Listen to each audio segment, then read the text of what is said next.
ইতিমধ্যে উল্লেখ কৰিছে যে এতিয়া টোল গেটসমূহে জ্বলা কলা খুৱাইছে বিভিন্ন জনক কিয়নো এতিয়া ইখনৰ পিছত সিখনকৈ টোল গেট স্থাপন কৰা হৈছে ঠিক সেইদৰে এইবাৰ সোণাপুৰ টোল গেটখনে জ্বলা কলা খুৱাইছে সাধাৰণ লোকসকলক অংকিত ট্ৰেগুল এণ্টাৰপ্ৰাইজ নামৰ এটা পৰিচালন গোষ্ঠীয়ে এতিয়া সোণাপুৰ টোল গেটখন চলোৱাৰ দায়িত্ব লাভ কৰাৰ পাছতেই যিসকল সাধাৰণ যাত্ৰী সেই টোল গেটখনেদি পাৰ হৈ যায় সেই যাত্ৰীসকলক এতিয়া হাহাকাৰ কৰিছে আৰু তাৰ পাছতে এতিয়া দল সংগঠনসকল সৰব হৈ পৰিছে আৰু দল সংগঠন হাজাৰ হাজাৰ যিসকল স্থানীয় লোক তাৰ সমান্তৰালকৈ বিভিন্ন দল সংগঠন সেই দল সংগঠনসমূহে এতিয়া অভিযোগ দিয়া দেখিবলৈ পোৱা গৈছে সমজিলা আয়ুক্তত এক অভিযোগ দাখিল কৰিছে আৰু আমি আনটো স্ক্ৰীণত দেখুৱাইছোঁ কেনেধৰণে এই টোল গেটখনৰ বিৰুদ্ধে এতিয়া সজাগ হৈ পৰিছে সাধাৰণ জনতাসকল দল সংগঠনসমূহ কেনেধৰণে লুটপাট কৰিছিলে সেই সম্পৰ্কেও আমি যি মন্তব্য আছে সেই মন্তব্য শুনাবলৈ চেষ্টা কৰিম যিসকল ব্যক্তিয়ে যি টোল গেটখন আছে টোল গেটখন পাৰ হৈ যোৱাৰ সময়ছোৱাতেই এই যি অংকিত ৰেগুন এণ্টাৰপ্ৰাইজ নামৰ যিটো পৰিচালন গোষ্ঠী আছে সেই গোষ্ঠীটোৰ যিসকল কৰ্মচাৰী আছে সেই কৰ্মচাৰীসকলে বেয়া ব্যৱহাৰ কৰাৰ অভিযোগ উত্থাপন হৈছে সাধাৰণ যাত্ৰীসকলক পূৰ্বে দেখিবলৈ পোৱা গৈছে সোণাপুৰৰ অঞ্চলৰ যিসকল স্থানীয় লোক আছে সেই স্থানীয় লোকসকলৰ বাহনসমূহ য'ত কোনো ধৰণৰ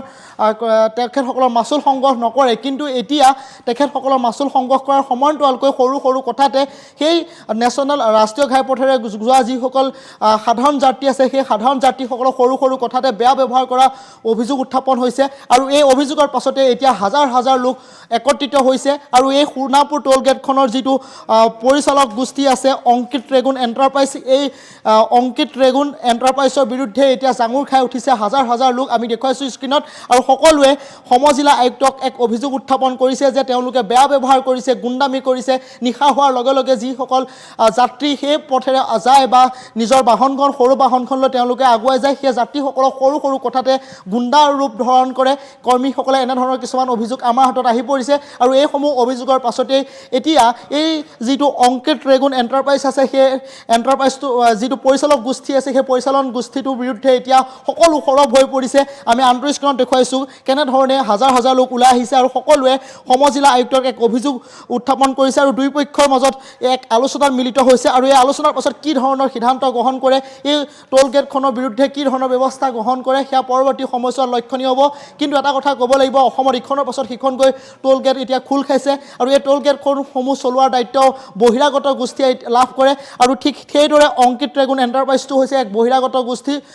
এটা কোম্পানী আৰু এই কোম্পানীটোৱে সোণাপুৰ টোল গেটখন চলোৱাৰ দায়িত্ব লাভ কৰিছিল আৰু সেই দায়িত্ব লাভ কৰাৰ পাছতে তেওঁলোকে এতিয়া গুণ্ডামি কৰাৰ অভিযোগ উত্থাপন হৈছে তেখেতসকলে সাধাৰণ সৰু সৰু কথাতে যাত্ৰীসকলক বেয়া ব্যৱহাৰ কৰে তেওঁলোকে আৰু এই